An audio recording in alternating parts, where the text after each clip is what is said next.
हरि, मेरे हरि।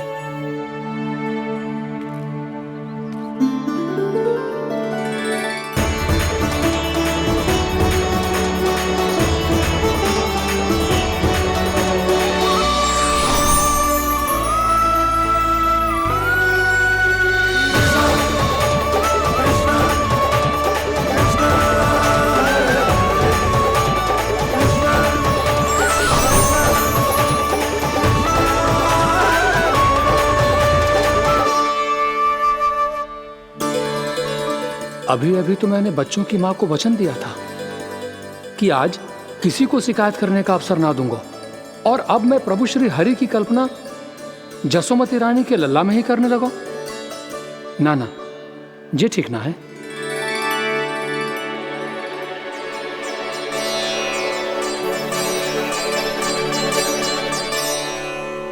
ठीक ही तो है, बिल्कुल सही पहचाना है आपने। बड़े तो बड़े, अब तो बालक भी हमारा उपहास उड़ाने लगे। मैं आपका उपहास नहीं उड़ाने आया, मैं तो आपके एकादशी के व्रत को पूरा कराने आया हूँ।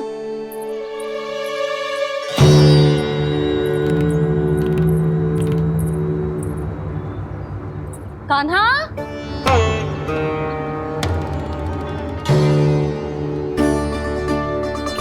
तो ये रे आपकी छड़ी और ये रे मेरी पीठ। सेक बिना तापड़ तोड़।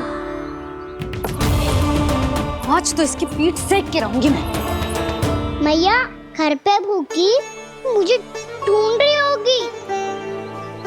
लो, आज द्वादशी के दिन पहले प्रहर में भोजन करके अपना एकादशी का व्रत पूरा करो आप।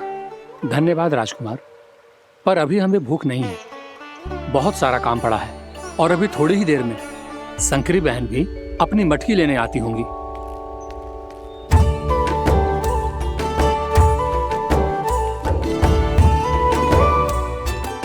पर मैं आपका व्रत पूरा कराए बिना नहीं जा सकता।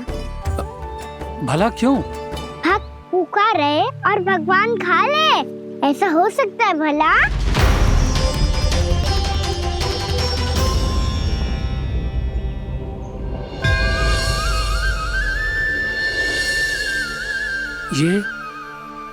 ये कैसा भ्रम हो रहा है मुझे? मुझे लगता है अपना काम करना चाहिए। द्वादशी के पहले प्रहर में व्रत पूरा करना बहुत आवश्यक होता है, ना तो एकादशी का व्रत भी पूरा ना मानो जातो। इतनी सारी ज्ञान की बातें तुम्हें कैसे पता है लल्ला?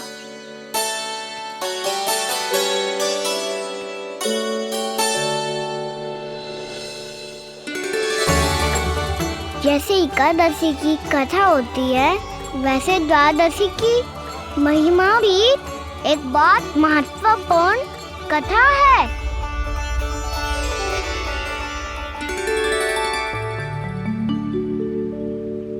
कैसी कथा?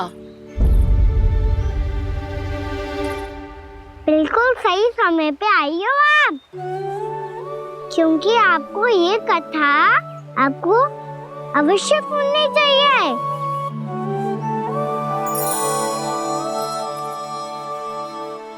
मुझे क्यों? पहले सुन तो लियो, फिर स्वयं ही पता चल जाएगा। बहुत समय पहले एक राजा हुआ करते थे, राजा अम्बरीश। भगवान श्री हरि के बहुत बड़े भक्त थे। ओम नमो नारायणाय। ओम नमो नारायणाय।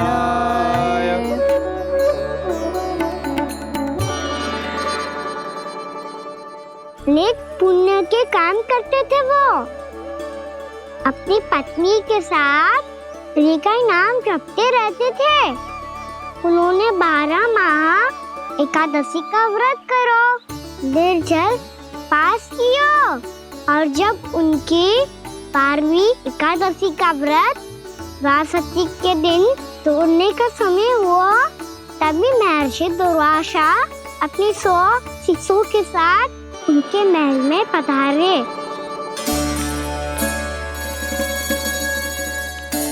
प्रणाम स्वीकार करें महर्षि। आप जैसे महान ऋषि मेरे राज्यसभा में आए, वो भी ऐसे अवसर पर जब मैं और मेरी पत्नी निरंतर 12 एकादशियों के बाद अंतिम एकादशी का व्रत तोड़ेंगे। इससे बड़े सौभाग्य की क्या बात हो सकती है हमारे लिए। आज आपके साथ साथ मेरा और मेरे शिष्यों का एकादशी व्रत भी पूरा होगा। संभव है प्रभु की इच्छा यही हो कि हम सब अपना व्रत एक साथ तोड़ें। ये तो अत्यधिक प्रसन्नता की बात है महर्षि। तो फिर ठीक है, हम सब यात्रा से थके हैं।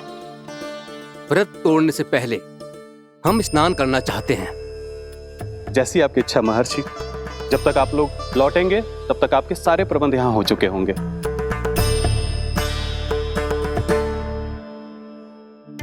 महर्षि दुर्वासा स्नान करने गए थे, पर उन्हें लौटने में विलंब हो रहा था और इधर द्वादशी पर व्रत पूरा करने का मुहूर्त बीता जा रहा था।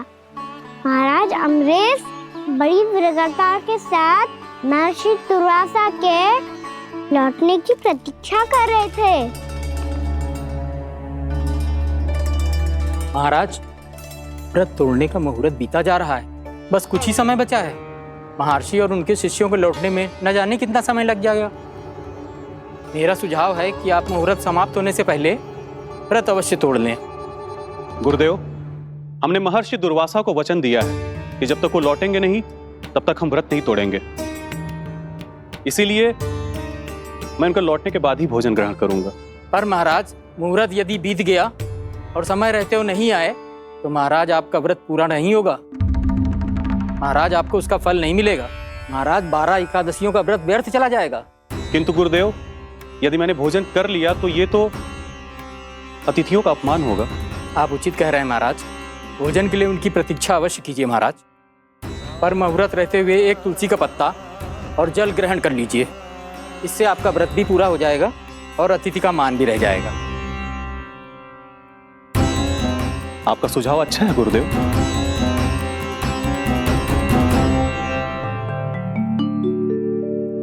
जैसे ही महाराज ने तुलसी का पत्ता खाया, वैसे ही महर्षि दुर्वासा लौट आए। महाराज,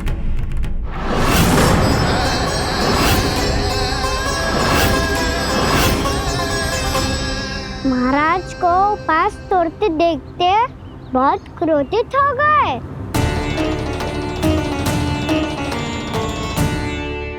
बहुत बड़े भक्त हैं आप, परंतु आप ये नहीं जानते अपने अतिथियों के साथ कैसा व्यवहार करना चाहिए। आपने हमें साथ भोजन करने का वचन दिया था, पर अपना व्रत क्यों तोड़ा आपने? महर्षि, मैंने भोजन नहीं ग्रहण किया। कहीं मुहूर्त न निकल जाए इस कारण मैंने एक तुलसी का पत्ता ग्रहण कर लिया। 56 भोग खाया हो या एक पत्ता, अपना व्रत तोड़कर अतिथियों का अपमान किया है, मेरा अपमान किया है। अब आपको दंड भोगना होगा ताकि आप सीख पाएं कि अतिथियों के साथ कैसा व्यवहार होना चाहिए। महर्षि, महर्षि, आप जो भी दंड मुझे देंगे मुझे स्वीकार है, किंतु आप क्रोधित मत होइए। क्रोध का कारण आपने दिया है महाराज। एक महर्षि का अपमान करके राक्षसी प्रवृत्ति का परिचय दिया है आपने। इसीलिए अब एक राक्षसी आपको दंड देगी।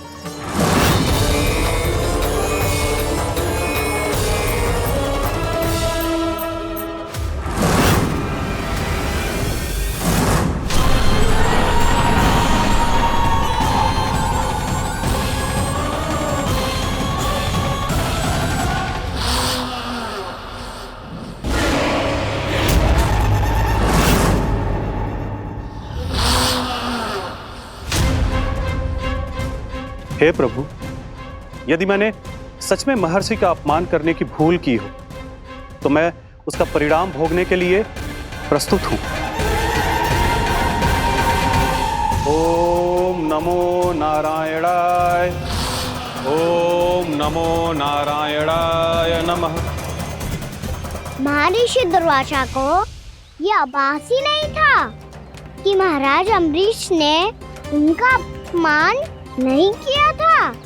फिर भी उसे अपमान मान के वो श्री नारायण के भक्त पे संदेह कर रहे थे। मैंने भी तो भोला राम की भक्ति पे संदेह किया था। हे नारायण, ये क्या पाप हो गया मुझसे। संदेह किसी अपमान से कम ना हो तो, और भगवान सब सह सकते हैं, पर उनके प्रिय भक्तों का अपमान सहन ना कर सकते, इसीलिए उन्होंने हस्तक्षेप करने का निर्णय लिया।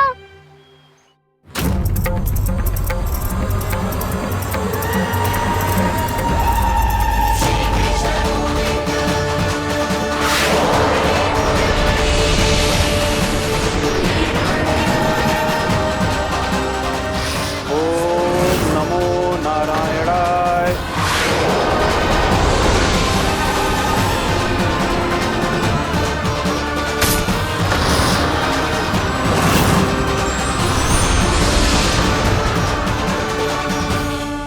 और फिर भगवान का वो सुदर्शन चक्र महर्षि दुर्वासा के पीछे पड़ गया।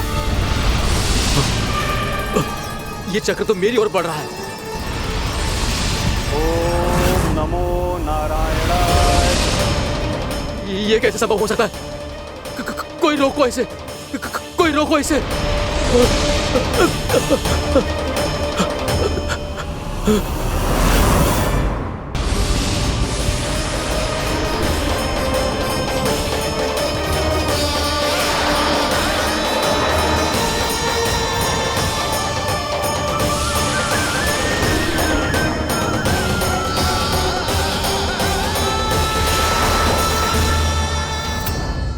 चक्र से अपने प्राण कैसे तैसे बचाते बचाते महर्षि दुर्वासा ब्रह्मलोक जा पहुँचे।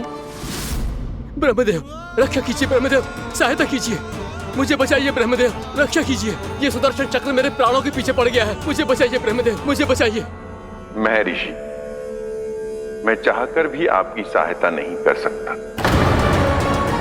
ऐसी स्थिति में यदि कोई कुछ कर सकते हैं तो वो हैं सुदर्शन चक्र के स्वामी विष्णु, क्योंकि सृष्टि में केवल वही है जो इसे नियंत्रित कर सकते हैं। वो ही इसे वापस लौटने का आदेश देकर आपके प्राणों पर छाए हुए संकट को दूर कर सकते हैं। किंतु हां, मैं सुदर्शन चक्र से इतना अवश्य कहूंगा कि जब तक आप विष्णु लोक में पहुंच नहीं जाते, वो आपको किसी भी प्रकार की हानि ना पहुंचाए। आपका बहुत बहुत धन्यवाद, आपकी सदा ही जय हो।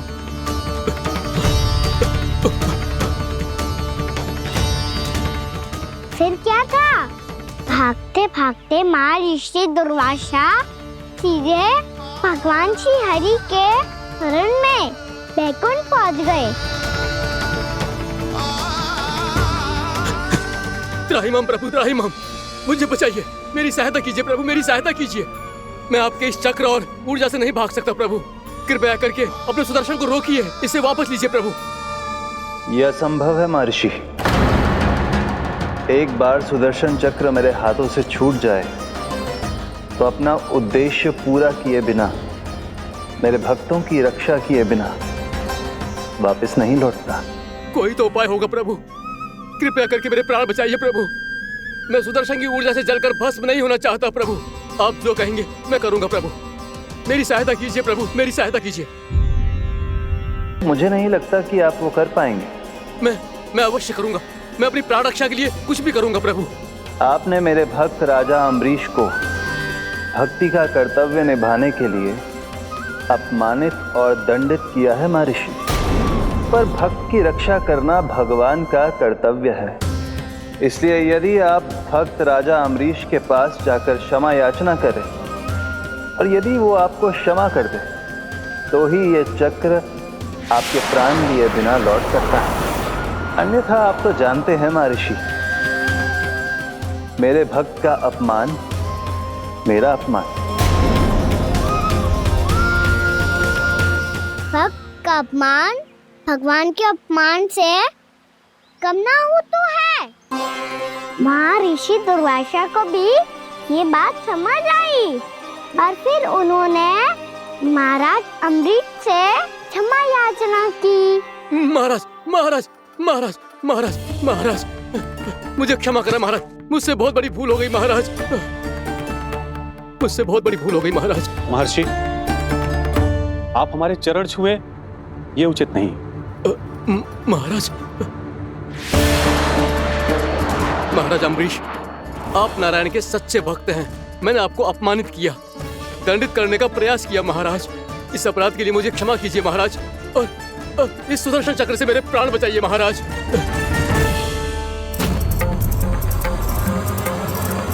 हे महान सुदर्शन, यदि महर्षि के लिए मेरे हृदय में अभी भी वही सम्मान और प्रेम हो जो इनके प्रथम आगमन पे था, तो कृपया आप अपने धाम वापस लौट जाइए।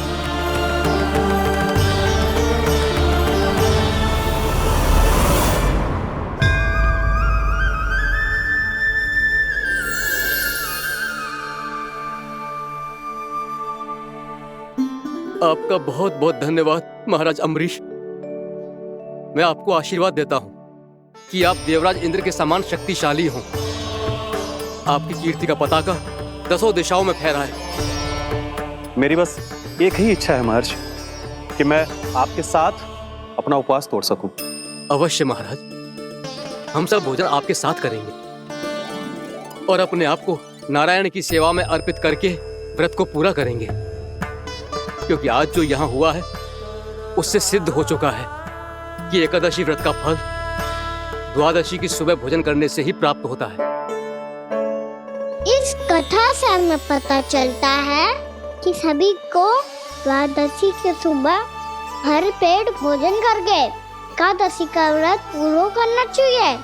और दूसरी बात, भगवान की सच्ची भक्ति अपमान कभी ना करना चाहिए। उनके साथ सदैव प्रेम से व्यवहार करना चाहिए। यही भगवान को सबसे अधिक प्रिय है। भैया भोलाराम, मैंने भी श्री हरि पे तुम्हारे विश्वास का उपहास उड़ाया था, मुझे क्षमा कर दो। ना ना, आप क्षमा मांगकर मुझे लज्जित मत करो, आप तो मेरी बहन जैसी हैं। जब महर्षि दुर्वासा जैसे महान ऋषि को भी प्रभु के भक्त से क्षमा मांगनी पड़ी, तो मैं तो बहुत ही तुच्छ हूँ। मुझे आपकी किसी भी बात का बुरा ना लगा। पर पता है प्रभु को कौन सी बात कब बुरा रखता है? कौन सी बात? जब उनका भक्त भूखा रहे, समय पे अपना व्रत पूरा ना करे। और जैसा कि आप सभी ने अभी कथा से सीखो है, एकादशी के व्रत को द्वादशी की सुबह अवश्य पूरा करना चाहिए। अब आप जाओ, अपना व्रत पूरा करो।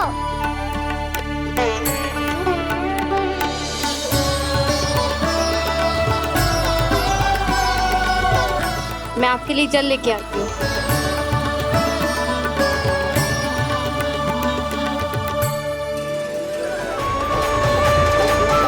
भैया बहुत पीड़ा हो रही है भैया। हाँ नन्ना, तू घर चल, मैं तुझे औषधि लगा दूंगी। हल्दी का लेप लगाऊंगी ना, झट से ठीक हो जाएगा। चल चल।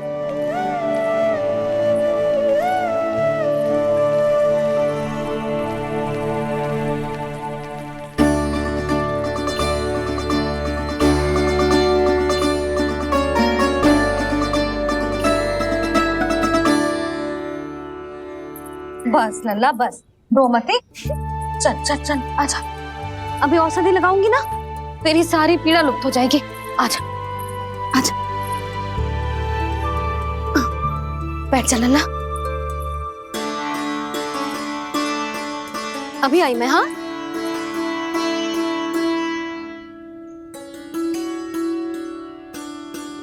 भैया। अरे तो अभी तक रो रो है? क्या कह रही थी सारी गोपियां? बता।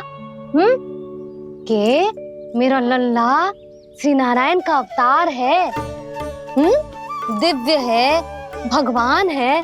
और जो भगवान इतनी छोटी सी चोट पे रोते हैं क्या? इतनी तो लगी भी ना है तुझे जितना तो तू आ ऊ कर रहा है।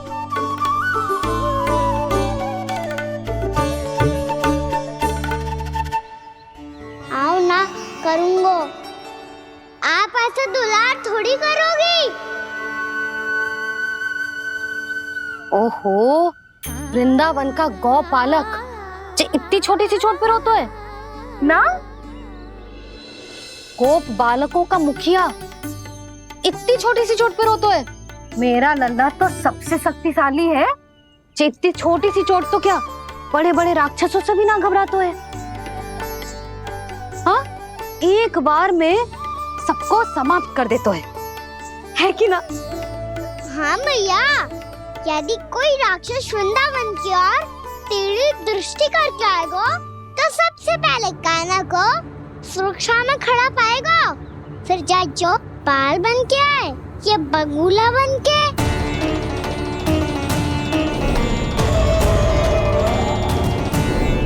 ना लल्ला, सोचो भी मती। वृंदावन की सुरक्षा करना तेरा दायित्व ना है। तुझे और कोई संकट का सामना करने की आवश्यकता ना है। अभी तो मेरी पीड़िता का हरण कर रही थी, अचानक से क्या हो गया मैया को? कोई आवश्यकता ना है तुझे ऐसे संकटों का सामना करने की। आने दे आज तेरे बाबा को, सीधा सीधा बोल दूंगी। बहुत हो गए उनके तर्क वितर्क। मेरा फूल सा लल्ला वन में अकेले गौचारण के लिए ना जाएगो। आज बगुले ने निकल लियो, कल का छोर हो जाए तो नारायण ना करे, कहीं कछु ऊंच नीच तुझे कछु हो जाए तो मैं तो जीते जी मर जाऊंगी।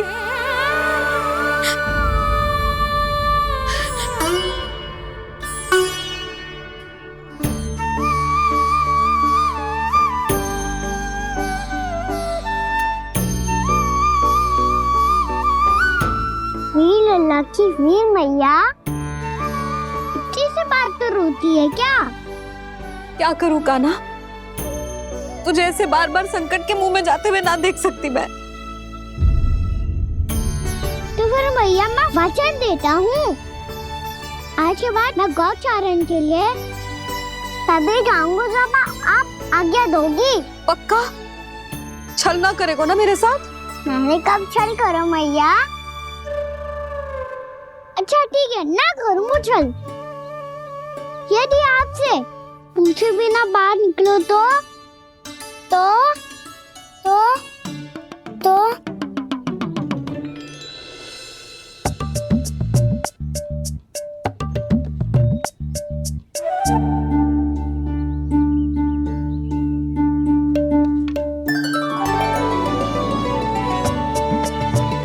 ये रे आपकी छड़ी और ये रे मेरी पीठ। सेक देना तापर तोड़। ठीक है, जब तूने अपना दंड निर्धारित कर ही लियो है तो सोच ले, अब अगर तूने मेरी बात ना मानी तो तोड़ तोड़ छड़ी पड़ेगी। समझ आई?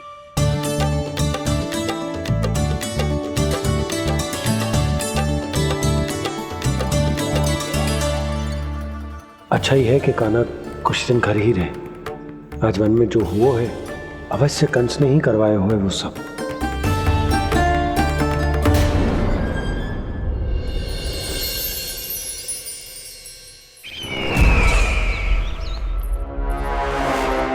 आपका ये धनुष तो सबसे अधिक शक्तिशाली था महाराज, ये कैसे टूट गया? कहीं ये बकासुर की पराजय का संकेत तो?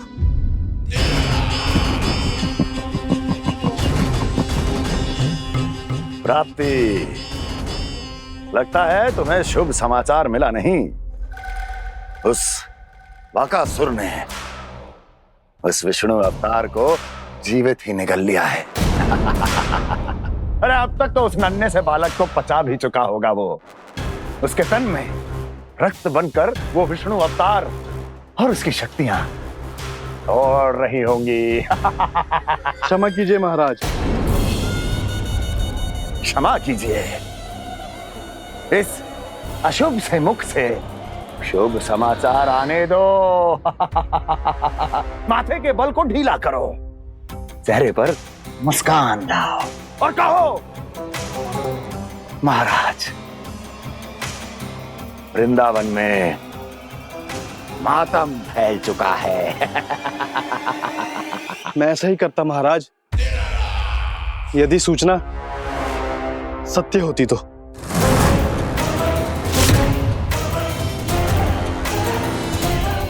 कहना क्या चाहते हो? एक क्षण में सूचना उगलो, अन्यथा मेरा योद्धा वकासुर विष्णु अवतार की तरह तुम्हें भी जीवित निकल जाएगा। आने दो। वकासुर मारा गया महाराज, वकासुर मारा गया महाराज, वकासुर मारा गया। वकासुर मर चुका है? असंभव। असंभव। वकासुर ने उस बालक को निगल तो लिया था, पर उसकी सुरक्षा करने के लिए सभी देवता वहां प्रकट हो गए, पर फिर भी कोई वकासुर का सामना नहीं कर पाया। और फिर क्या हुआ? वो बालक स्वयं ही वकासुर के उदर से बाहर आ गया और उसकी चोंच तोड़कर उसकी हत्या कर दी।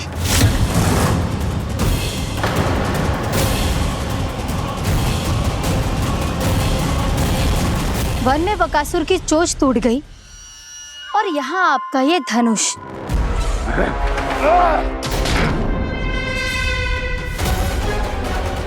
केवल नहीं टूटा तो आपका ये भ्रम महाराज। क्षमा कीजिएगा महाराज, आपका भ्रम टूटना आवश्यक है।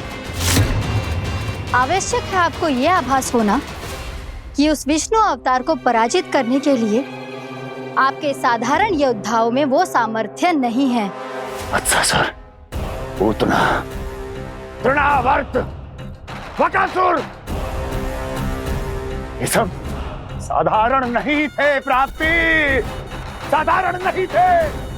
फिर तो ये और भी अधिक चिंता का विषय है महाराज, क्योंकि इसका अर्थ तो यही हुआ कि वो विष्णु अवतार कुछ अधिक ही असाधारण है और उसका सामना करने के लिए और उसे मिट्टी में मिलाने के लिए आपको एक ऐसे अस्त्र की आवश्यकता है जो उसके सामने ना झुके और ना ही टूटे।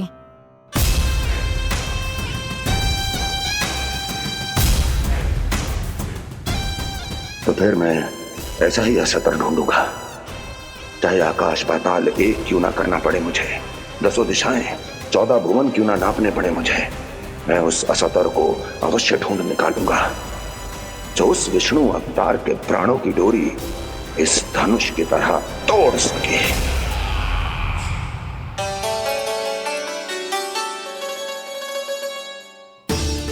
थैंक्स पापा, मैंने मैया को वचन दिया है कि जब तक नहीं चाहेंगी मैं वन नहीं जाऊंगा। इसलिए आप मुझे मारने के लिए कोई शक्तिशाली असुर ढूंढने में व्यस्त रहो। कुछ दिन तब तक मैं व्यस्त रहूंगा अपनी मैया की सेवा करने में।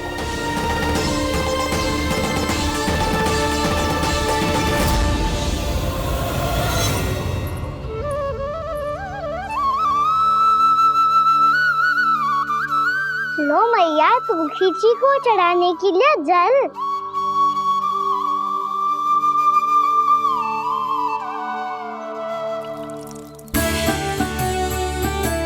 लो मैया, और आटा।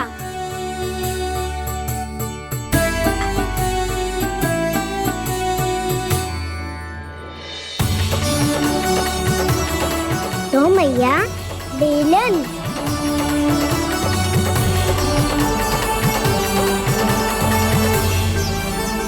ले हनी खा ले। ओ मैया, भूख ना लगी है। बिना भूख के खाने से क्या लाभ? और तेरा जब पेट तो कह रहा है कि उसे भोजन चाहिए, और लाभ कैसे ना लल्ला? भोजन का लाभ है ना, तन को पोषण मिलेगो, स्वास्थ्य बनेगो, जे तेरी भुजाओं में शक्ति आ जाएगी ताऊ के जैसी, ताऊ से भी अधिक। तेरे जे केस भी लंबे हो जाएंगे। सच्ची मैया? सच्ची। माप के देख लियो नित्य दिन। तनिक खा।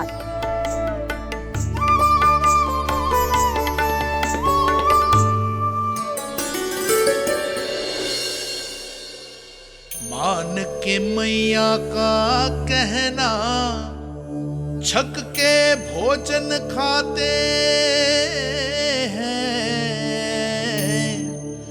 नित्य मापते भुजा केश, पर ज्यों का त्यों ही पाते हैं।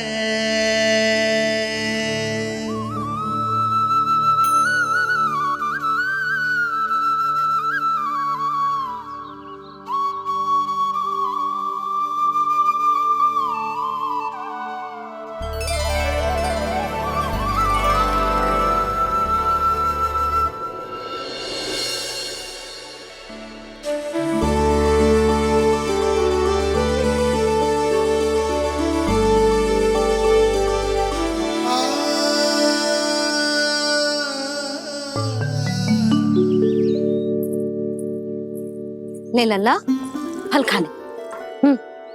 ना, मुझे ना खाने फल वल। क्यों? लंबे केस और शक्तिशाली भुजाएं ना चाहिए? व्यर्थ है ये सब। पिछले 10 दिनों से देख रहा हूँ, ना केस लंबे हुए हैं, ना भुजाएं शक्तिशाली बनी है। 10 दिन में का चुनाव होने वाला। 10 सप्ताह ऐसे खाएगो ना, तब जाके कछु बदलाव दिखेगो। समझ आई? चल अब खा ले। वैसे भी मुझे बहुत सारी तैयारियां करनी है आज। इसीलिए भैया एकादशी के व्रत के लिए लल्ला। सुनो जी, सारी सामग्री आ गई? हाँ, तुमने जो कही थी सब ले आए हूँ।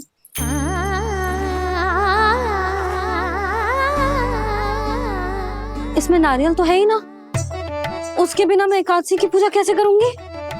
यशोदा, मैंने भोला से कह दिया, वो लेकर आते ही होगा, घबराओ मत। कैसे ना घबराओ जी, आपको पता है ना एकादशी का व्रत मेरे लिए कितना महत्वपूर्ण है। पतो है।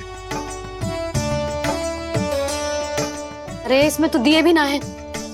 दिए ना है?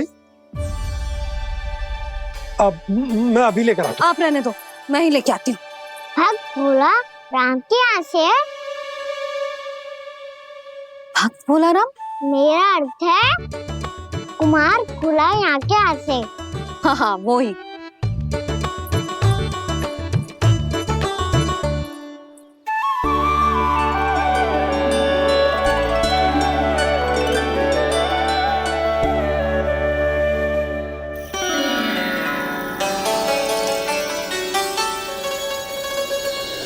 श्री हरि, श्री हरि, मेरे श्री हरि।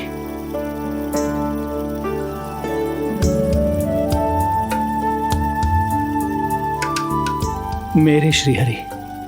भोला राम, मेरी मटकी तैयार है? मेरे श्री हरि। मेरे श्री हरि।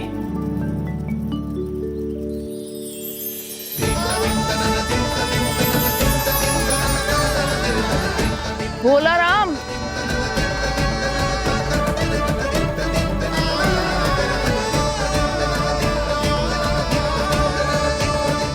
भोला काका, ओ भोला काका।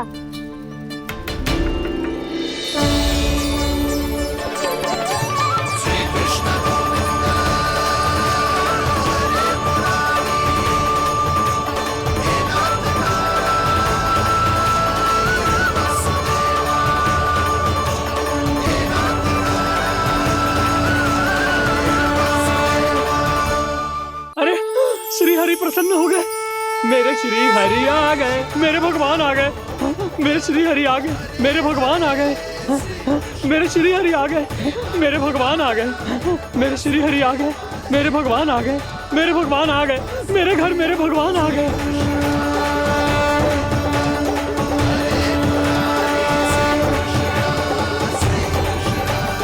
मेरे घर आ गए, मेरे श्री हरि आ गए। हाँ, मेरे श्री हरि आ गए।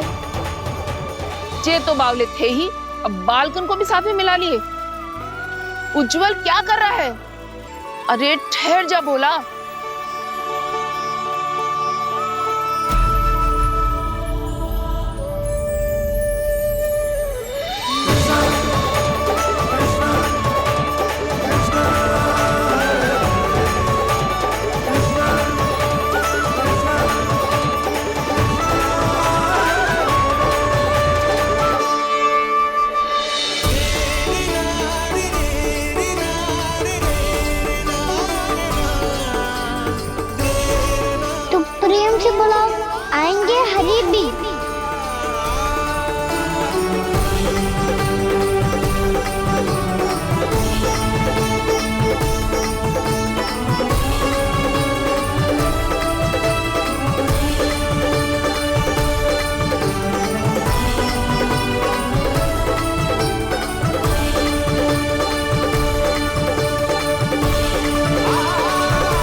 क्या वो गाना? किसकी धुन में झूम रहा तू? निर्मल निशा भक्ति की धुन में।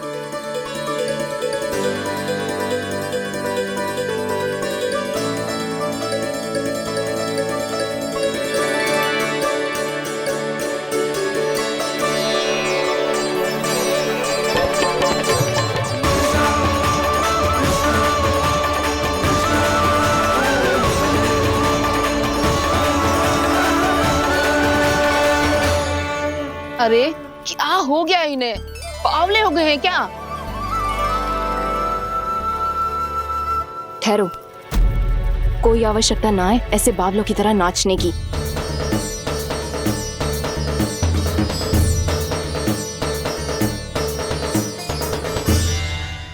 जे बावले ना है मौसी, भक्ति में रम गए। बस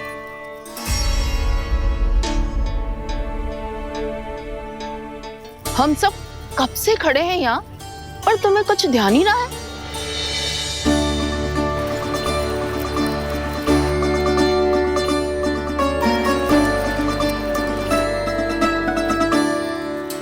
नाच गाने में ऐसे मगन हुए कि हमें देखा भी ना।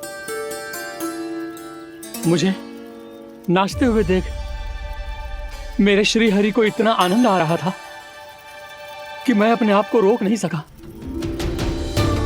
और वैसे भी मेरे जन्म का एकमात्र उद्देश्य है श्री हरि की सेवा करना, श्री हरि को प्रसन्न करना। तुम बावले हो भोलाराम, या हमें बावला बना रहे हो? श्री हरि और तुम्हें देख रहे हैं? हाँ, अभी वो यहीं थे, देख रहे थे। भोला काका, आपने भी ना अति कर दी अब। हमें भी बताओ तो नहीं, कहाँ थे श्री हरि?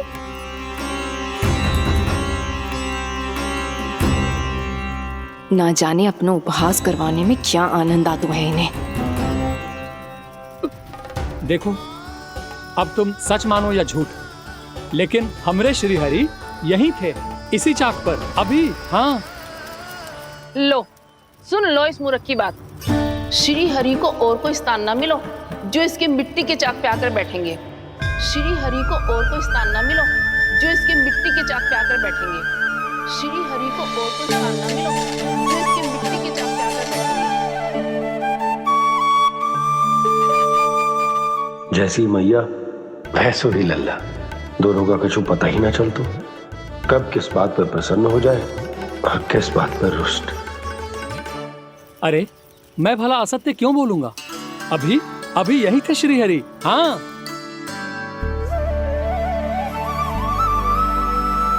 हाँ, जैसे श्री हरि को तो कोई कार्य है ही ना, वो तो आतुर होके बैठे रहते हैं कब तुम हरि हरि बुलाओ और वो दौड़े चले आए।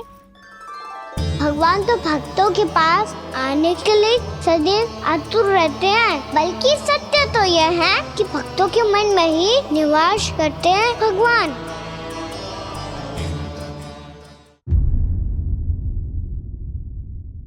अरे मैं भला असत्य क्यों बोलूंगा? अभी अभी यही थे श्री हरि। हाँ,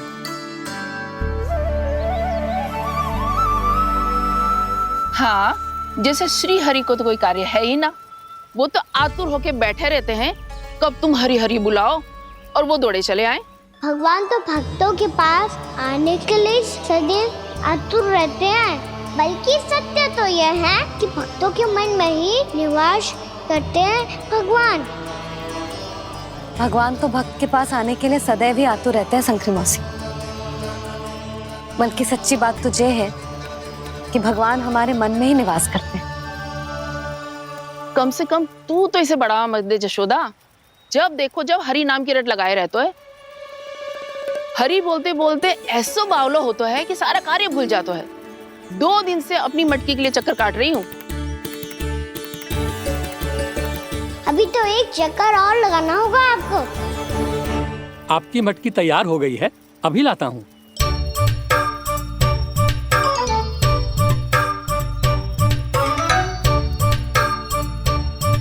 लो जी मटकी।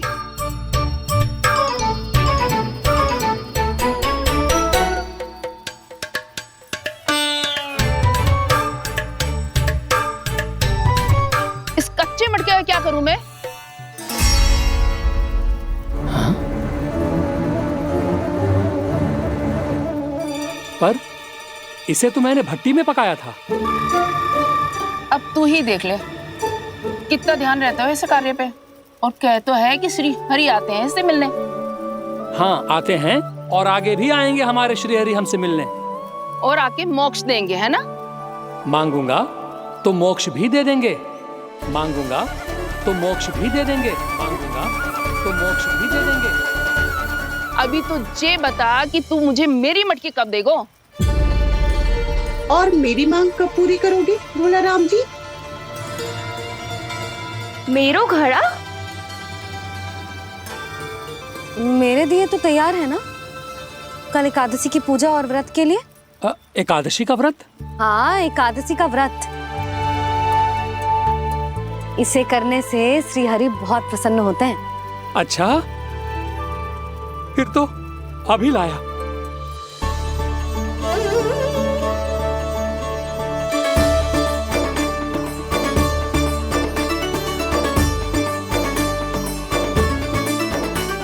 लो जी, आपके दिए।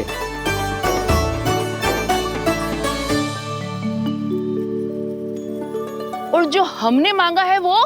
बाकी सब शेष द्वादशी के दिन मिलेगा, क्योंकि कल मैं भी एकादशी का व्रत रखूंगा, क्योंकि कल मैं भी एकादशी का व्रत रखूंगा, क्योंकि कल मैं भी एकादशी का व्रत रखूंगा।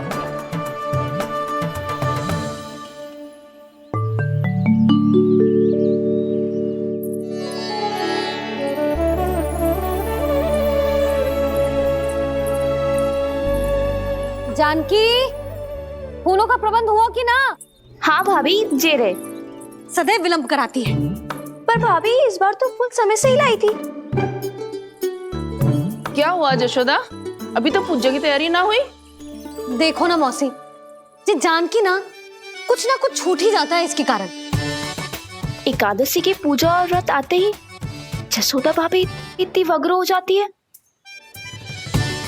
ऐसो क्या हो गो इस पूजा में?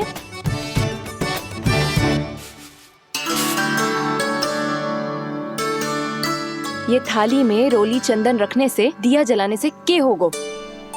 आपको पता भी है एकादशी का व्रत क्यों रखते हैं? क्या महत्व है इसका? लो, जे तो मैं जसोमती रानी से पूछना भूल ही गया। पर हाँ भगवान, मेरे लिए इतना ही पर्याप्त है कि इस व्रत को रखने से मेरे श्रीहरि हमसे प्रसन्न हो जाएंगे।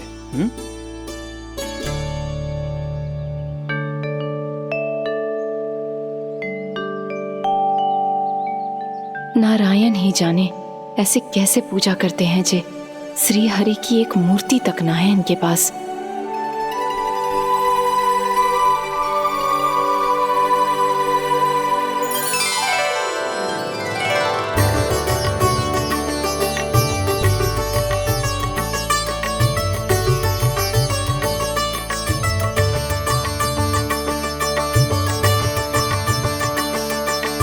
प्रभु, न तो मेरे पास मूर्ति है और ना तो इस व्रत के विधि विधान के बारे में मुझे जानकारी है और ना ही मुझे इसके महत्व के बारे में जानकारी है, पर फिर भी मैं करना चाहता हूं।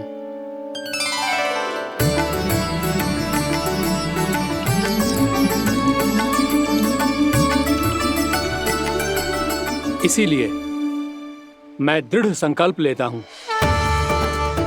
पूरी निष्ठा के साथ, श्रद्धा के साथ और पूरी आस्था के साथ मैं इस व्रत को संपन्न करूंगा।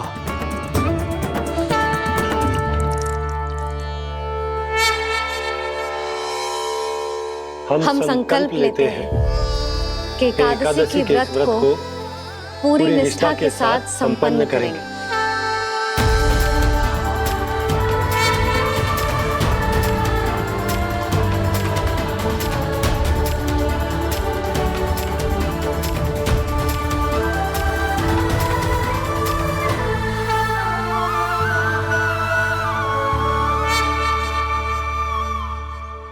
तुलसी जी के पत्ते तो हैं ही ना। श्री नारायण को तुलसी जी के पत्ते के बिना भोग ना चढ़तो है। जानकी, तुलसी के पत्ते कहाँ हैं? भाभी, मैं तो कब से यही पूछना चाह रही थी कि तुलसी के पत्ते लाऊं क्या, पर आप तो व्यस्त थी ना। तुझे कितनी बार समझाओ है ना, यदि तेरे कछु करने से किसी और की कोई हानि ना हो रही हो या किसी के अच्छे कार्य में सहायता हो रही हो तो मुझसे आज्ञा लेने की आवश्यकता ना है। समझ गई भाभी, आगे से जाना उनको। ले अभी लेकर आती हूँ।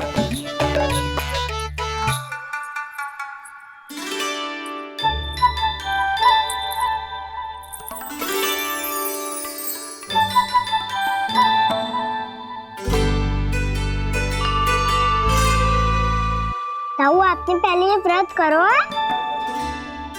आपको इसका महत्व पता है? भाभी चल। जानकी, तुमने ये व्रत करो है? फिर तुमको इसका महत्व पता है? सुमति जी, आपको पता है इसका महत्व? कान्हा, क्यों तंग कर रहे हो सबको? मैया, सबने करो ये व्रत, मुझे भी करना है।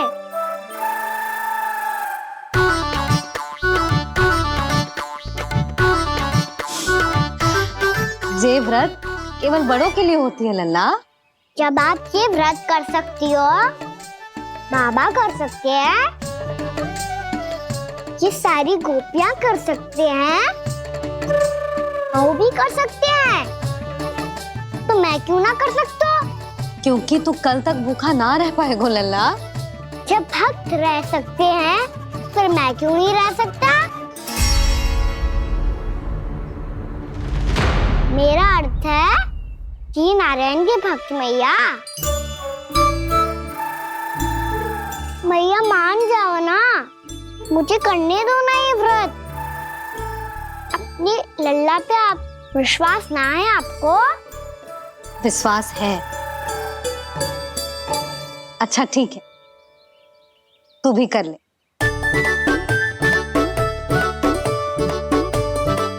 पर मैया, व्रत की कथा तो सुनाओ, मैं तो अबध हूँ ना, मुझे कैसा पता चलेगा कि ये व्रत करते क्यों हैं?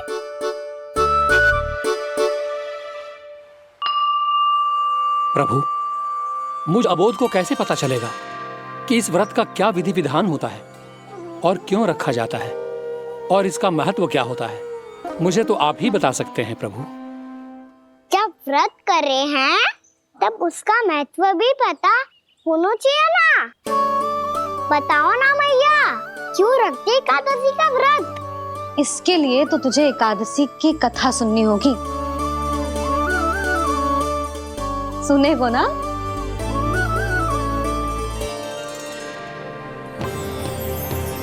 वसुदेव सुतं देवं कंसचाणूरमर्दनम् श्रीहरि, यशोदा परमानंदम् कृष्णं वन्दे जगद्गुरुम्।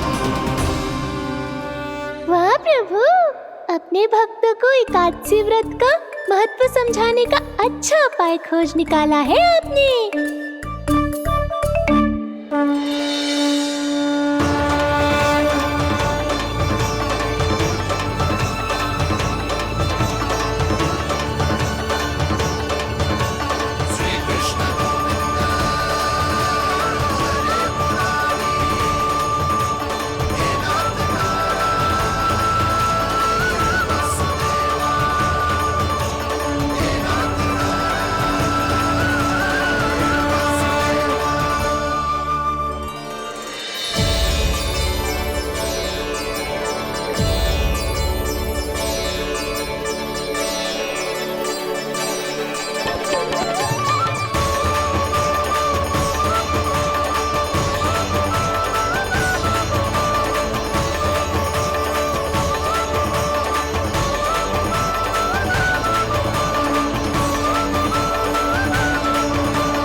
अब सब जन एकादशी के व्रत की कथा ध्यान से सुनना, तभी जे व्रत पूरा माना जाएगा। समझो लल्ला?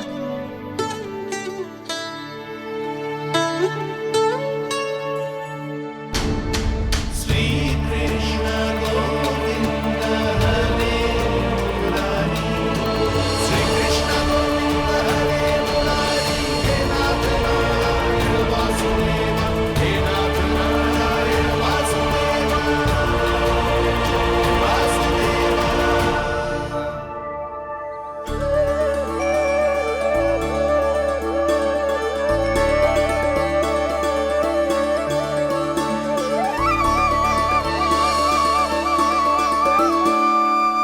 सतयुग में चंद्रावती नाम के नगर में मूरा नाम का एक असुर राज्य करता था।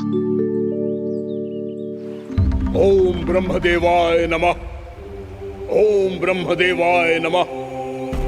ओम ब्रह्मदेवाय नमः। ओम ब्रह्मदेवाय नमः।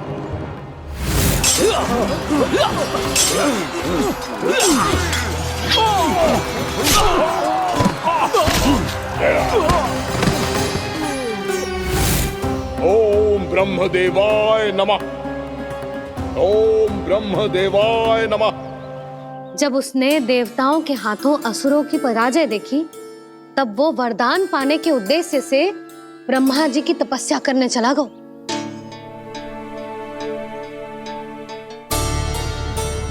शीघ्र ही मूरा की तपस्या सफल हो गई और ब्रह्मदेव जी उससे प्रसन्न हो गए। ओम ब्रह्मदेवाय नमः। ओम ब्रह्मदेवाय नमः। ओम ब्रह्मदेवाय नमः। ओम ब्रह्मदेवाय नमः। ओम ब्रह्मदेवाय नमः। ओम ब्रह्मदेवाय नमः। ओम ब्रह्मदेवाय नमः। ओम ब्रह्मदेवाय नमः। ओम ब्रह्मदेवाय नमः। मूरा, प्रणाम ब्रह्मदेव। तुम्हारी तपस्या सफल हुई। बोलो, तुम्हें क्या वर चाहिए? सृष्टि के रचयिता ब्रह्मदेव, कृपया मुझे ऐसा वरदान दीजिए जिसकी सहायता से मैं त्रिलोकी विजयी बन जाऊं और कोई देवता मुझे पराजित ना कर सके।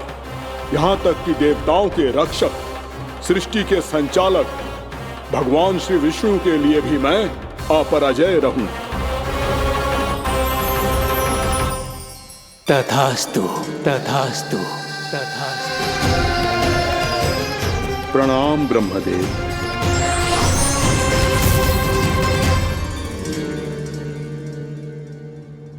ऐसा वरदान पाकर मूरा बहुत अभिमानी होगा।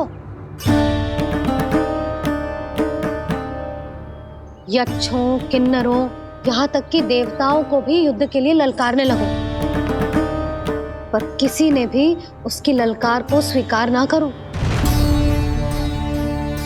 क्योंकि सभी उसकी शक्ति से बहुत भयभीत थे और उसके सामने युद्ध किए बिना ही अपनी पराजय स्वीकार करने लगे। और फिर दंभ में आके उसने स्वर्ग लोक पर भी आक्रमण कर दिया और देवराज इंद्र तक को चुनौती दे डाली।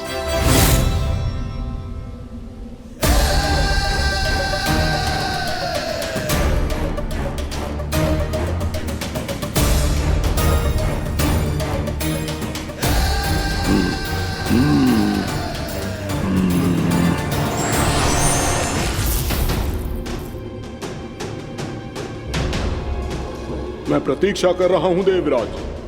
क्या उत्तर है तुम्हारा? मुझसे युद्ध करोगे या फिर बिना लड़े ही पराजय स्वीकार कर मेरे अधीन हो जाओगे और सौंप दोगे मुझे अपना ये स्वर्ग लोक? सारी शक्ति तुम्हारे मुख में है या कुछ बाहुबल भी है तुम्हारे पास? मैं तुम्हारी चुनौती स्वीकार करता हूं मूरा। मैं तुम्हारी चुनौती स्वीकार करता हूं मूरा।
ठहरिए देवगण, असुरराज मूरा को ब्रह्मदेव का आशीर्वाद प्राप्त है। आप में से कोई भी इन्हें पराजित नहीं कर पाएगा।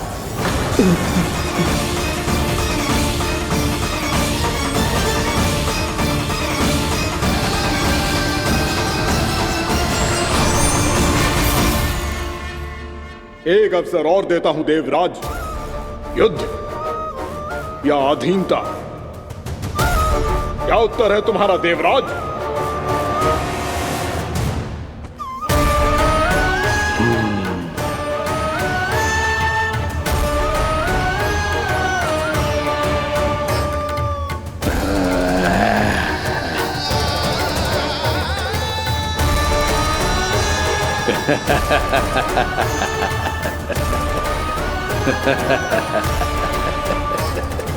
इंद्र और सभी देवताओं ने मूरा के आतंक में आके उससे भयभीत होके अपना सिंहासन छोड़ दियो।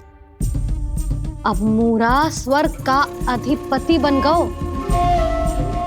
और शीघ्र ही उसने अन्य सभी असुरों को स्वर्ग में निवास करने के लिए आमंत्रित कर दियो। और इस प्रकार से वो धीरे धीरे तीनों लोकों का सम्राट बन गया। उसे किसी ने रोका नहीं मैया? ना लल्ला, इतना साहस किसी में था ही ना। और फिर ये निश्चित करने के लिए कि भविष्य में किसी और असुर की मृत्यु ना हो, वो यमराज पे भी विजय प्राप्त करने के लिए यमलोक की ओर प्रस्थान कर दियो। वो तो अपने आप को और सभी असुरों को अमर बनाना चाहता था।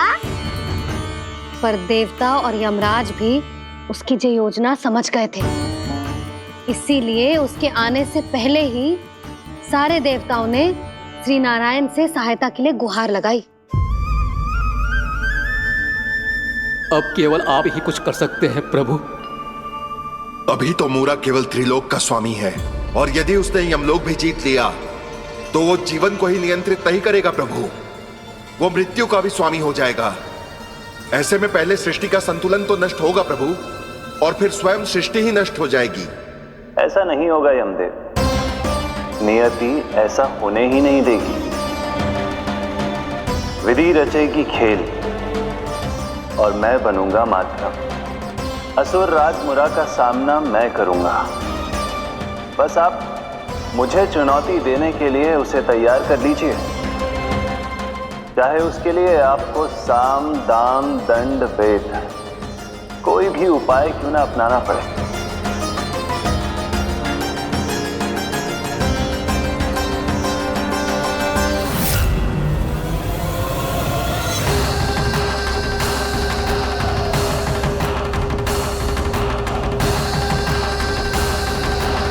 आप तो मेरी प्रतीक्षा में पहले से ही खड़े हैं यमदेव।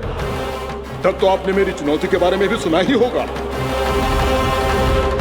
कहिए, क्या उत्तर है आपका? मेरा स्वागत करके अपना राज्य त्यागेंगे या मेरा सामना करके अपने प्राण? असुर राज मूरा का सामना मैं करूंगा। बस आप मुझे चुनौती देने के लिए उसे तैयार कर लीजिए, चाहे उसके लिए आपको साम दाम दंड भेद कोई भी उपाय क्यों ना अपनाना पड़े।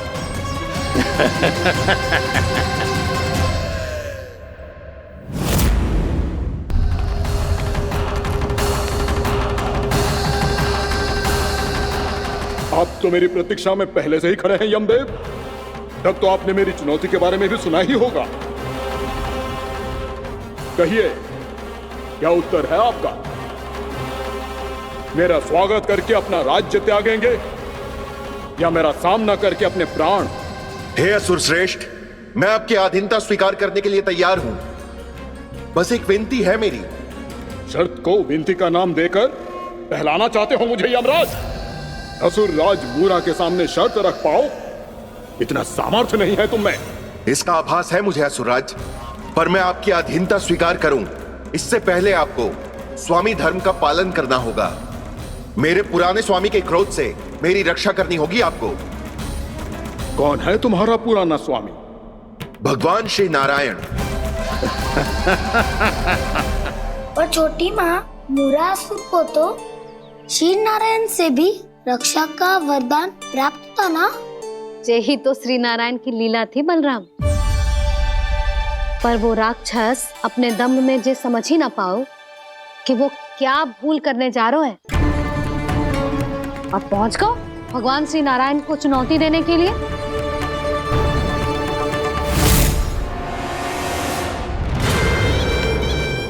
वहीं ठहर जाओ असुर राजमोरा।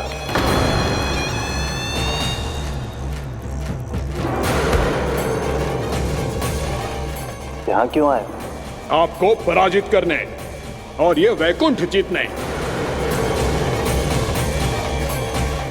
ताकि मैं यमलोक का स्वामी बन सकूं।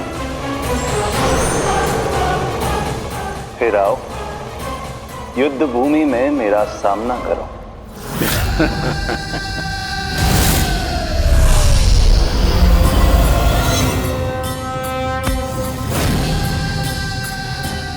ये नहीं जानते कि इनसे ना हारने का वरदान तो मैं पहले ही प्राप्त कर चुका हूं, इसलिए युद्ध ठीक से आरंभ हो पाए उससे पहले ही इन्हें जीत लूंगा मैं।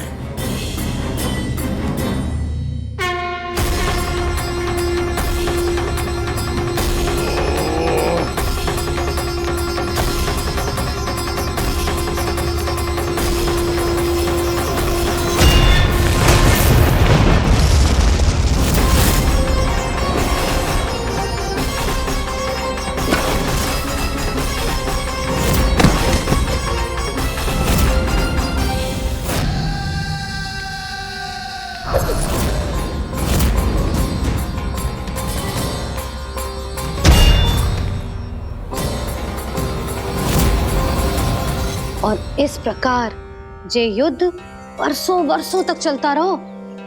दोनों योद्धा पूरे ब्रह्मांड में अनेक अस्त्रों शस्त्रों के साथ युद्ध करते रहे।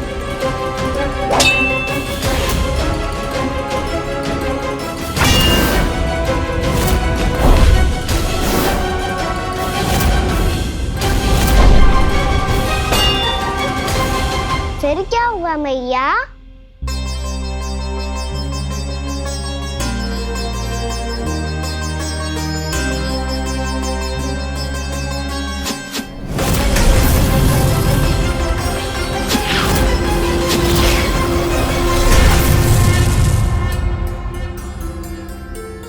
उस युद्ध को कभी समाप्त हुआ हो, पर कैसे? शीघ्र ही वो राक्षस थक गो लल्ला।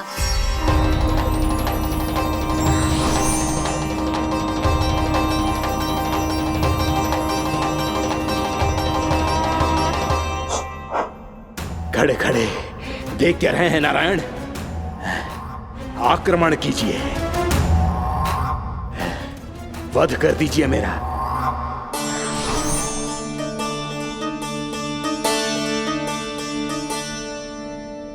मैं तुम्हारी वीरता से प्रभावित हूं,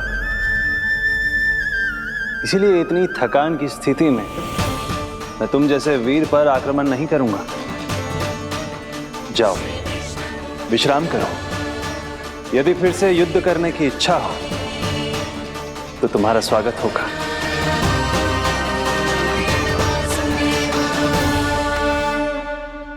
जे कह के श्री नारायण बद्रिका आश्रम चले गए और वहां हिमवत नाम की एक कंदरा में ध्यान लगा के बैठ गए। उधर वो राक्षस विश्राम करने लगो।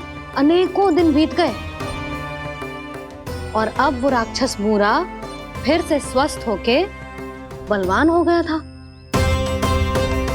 उसने अपनी सारी शक्ति फिर से प्राप्त कर ली थी। श्री नारायण ने उस पर दया करी थी, पर वो फिर से श्री नारायण को छलने को तैयार होगा।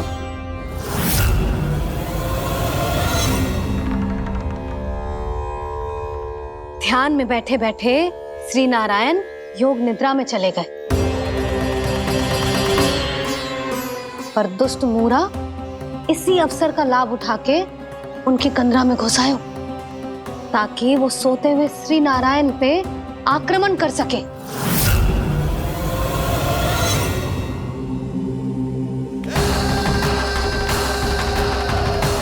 आज इस लंबे युद्ध को जीतकर अपने इस अंतिम शत्रु का भी अंत कर दूंगा मैं।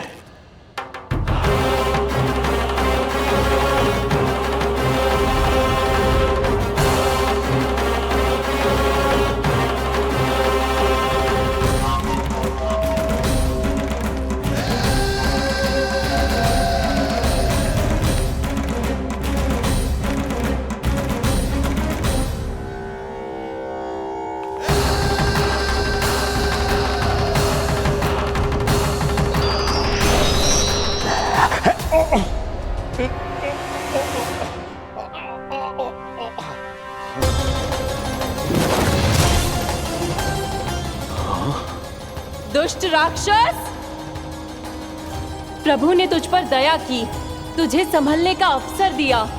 तू इन्हीं पर ही छल से वार करने चला है।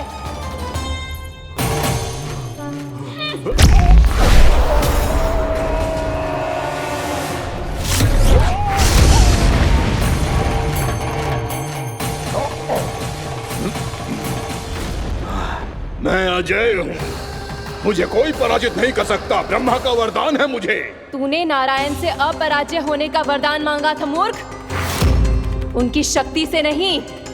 ध्यान से देख, मैं तेरी मृत्यु हूँ, मृत्यु।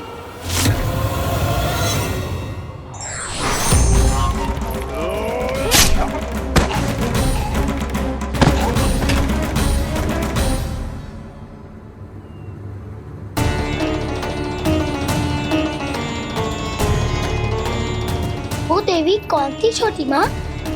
और कौन बलराम, वो ही तो थी देवी एकादशी।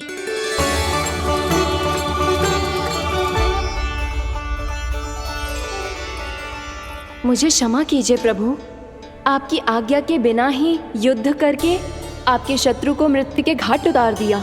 क्षमा नहीं, आपकी तो प्रशंसा होनी चाहिए देवी। असुर राज को मारकर आपने सभी देवताओं को मुक्त करवाया है। इस पापी के अहंकार से तीनों लोकों की रक्षा की है आपने। आप एकादशी की तिथि पर मेरी एकादश इंद्रियों से उत्पन्न हुई हैं। इसीलिए मेरे सभी भक्त आपको उत्पन्न एकादशी के नाम से जानेंगे। सभी तिथियों में आपका स्थान सर्वश्रेष्ठ होगा।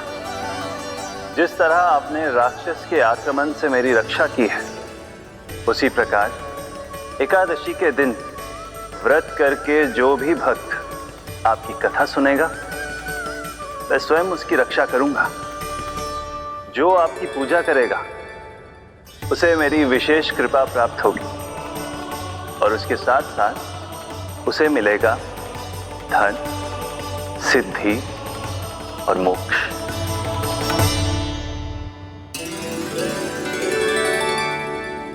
इसीलिए आज के दिन व्रत रखने का बहुत अधिक महत्व होता है। बोलो एकादशी मैया की जय। बोलो श्री नारायण भगवान की जय।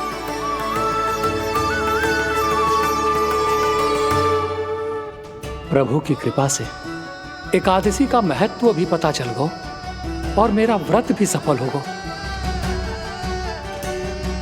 अभी नहीं भूला राम, एकादशी का व्रत पूरी तरह तभी सफल होता है जब द्वादशी के दिन उसे पूरा किया जाता है।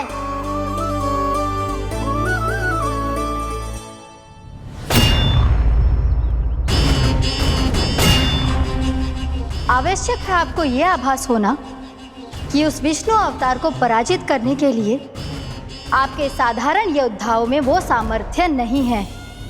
वो विष्णु अवतार कुछ अधिक ही असाधारण है।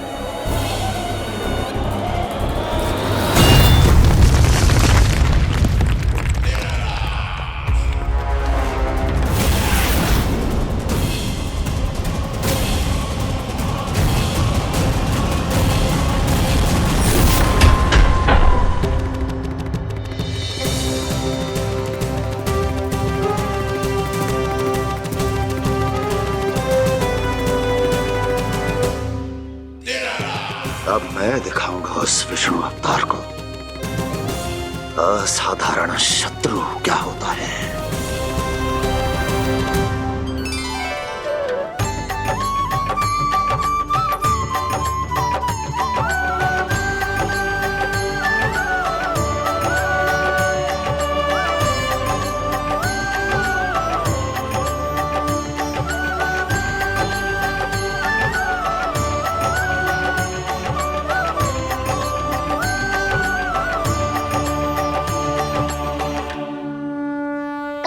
मामा अधीर हो रहे हैं, पर मैया ने मुझे अभी तक बाहर जाने की आज्ञा नहीं दी है। अभी उन्हें किसी और राक्षस को यहाँ भेजने से रोकने के लिए मुझे ही कुछ करना होगा।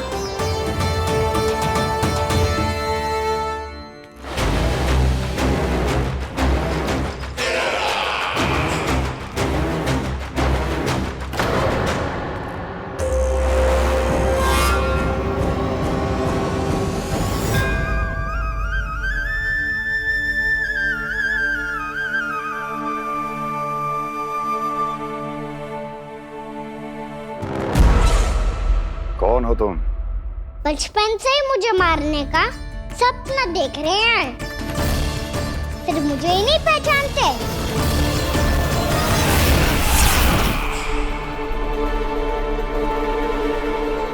बचपन से विष्णु अवतार। कोई कान्हा बुलाता है तो कोई मुरलीधर पुकारता है, कोई माखन चोर कहता है, कोई कहता है चिच्चोर। पर विष्णु अवतार इस नाम से तो बस आप ही मुझे बुलाते हो मामा जी। इतना साहस, ये तो यहाँ आ गया है।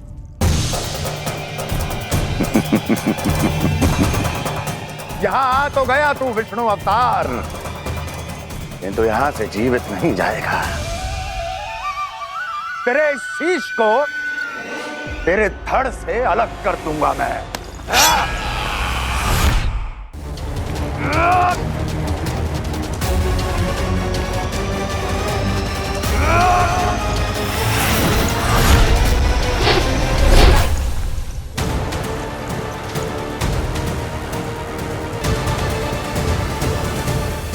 कहाँ देख रहे हो मामा जी? मैं तैयार हूँ।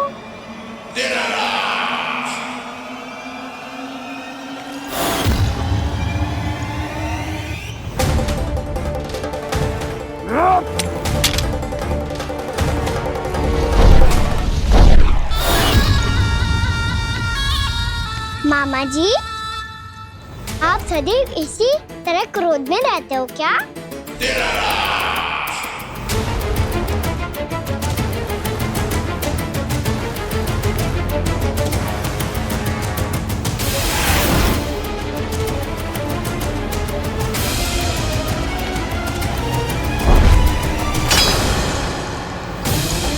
छोड़, छोड़ मेरी तलवार को। छोड़ो तो तब जब पकड़ा हूँ।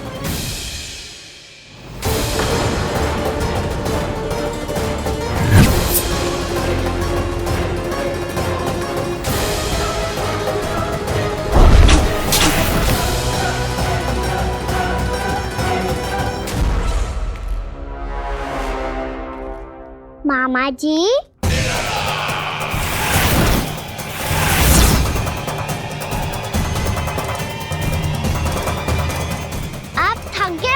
थोड़ा विश्राम कर लो। आपका तो पता नहीं, मैं अवश्य थक गया हूँ।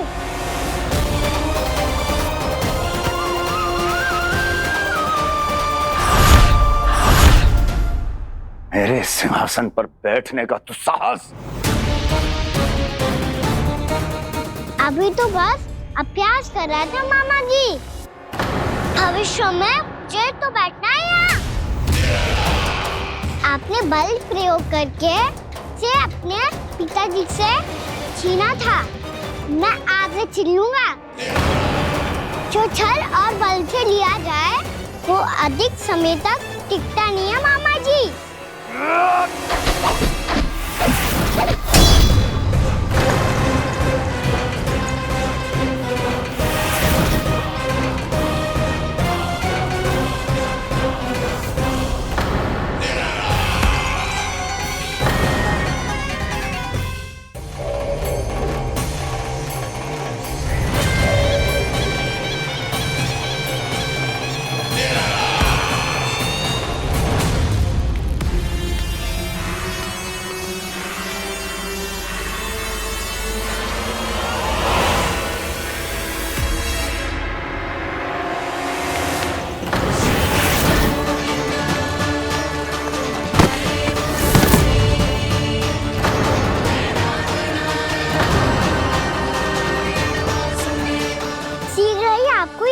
सिंहासन छोड़ना होगा।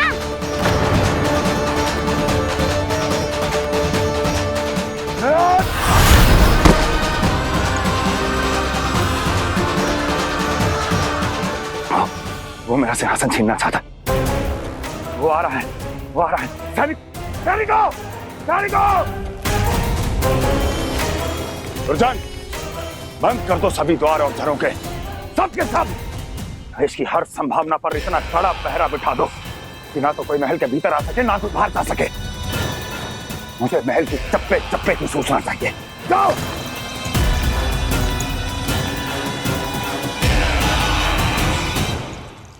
सिंहासन।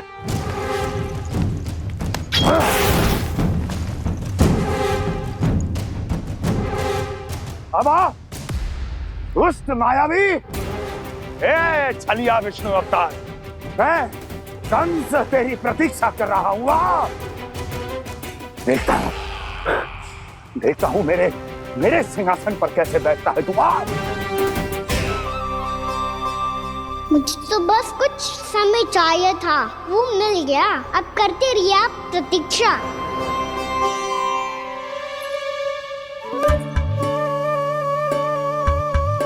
जी अपने आप से बातें क्यों कर रहे हो जी?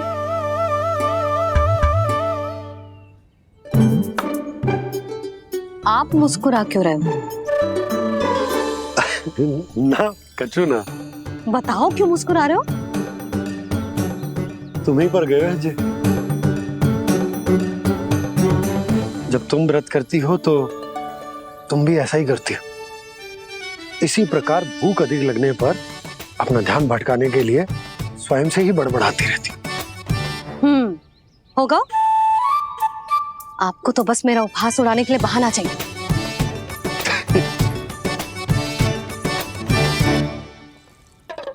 नन्ना, भूख लगी है? ना मैया, व्रत करे तो भूख कैसे लगेगी?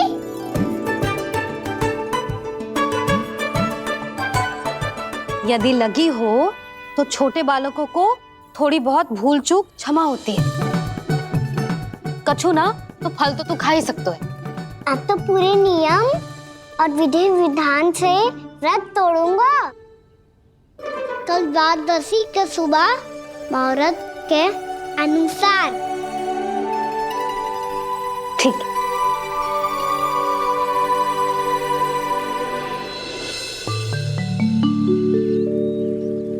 लल्ला, एकादशी समाप्त हो गई है, द्वादशी लग गई है।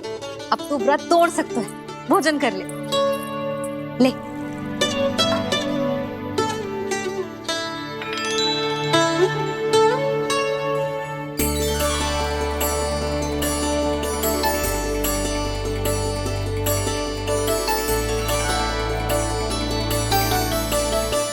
आज तो कार्य कर लीजिएगा। मैं ना चाहती कि सब गांव वाले फिर से आपका उपहास उड़ाएं। अरे, इसी क्षण कार्य आरंभ करना आवश्यक ना है। कुछ खा तो लो। कल भी पूरे दिन व्रत में रहे, अब तो कुछ खा लो।